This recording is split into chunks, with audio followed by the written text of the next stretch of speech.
As Ukraine endures an escalating bombardment from Russia, many are fleeing to neighboring countries, others are seeking shelter deep underground.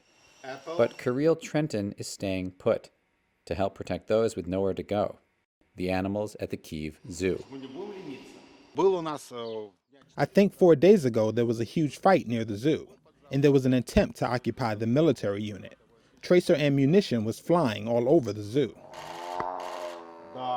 Trenton, the zoo director, along with his colleagues and their families, have been living together in the zoo for the past week since the Russian invasion began.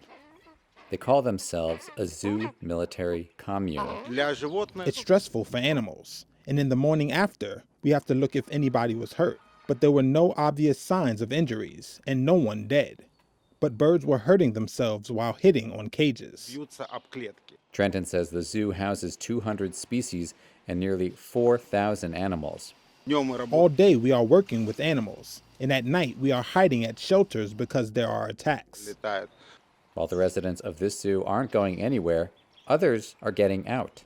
A Polish zoo official said a truck carrying 6 lions, 6 tigers, 2 caracals, and an African wild dog from a sanctuary east of Kyiv reached Poland on Thursday after a 2-day drive to escape the Russian invasion.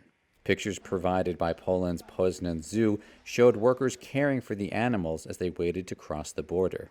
Malgorzata Chodlia is a spokeswoman for the zoo. The animals were exhausted, very hungry, and very thirsty. We are very grateful to the Ukrainian heroes who brought these animals to us. Chodlia told Reuters that the animals had been taken to the border by a driver and 3 older men with no experience handling wild animals and who had now gone back to Kyiv to defend their city.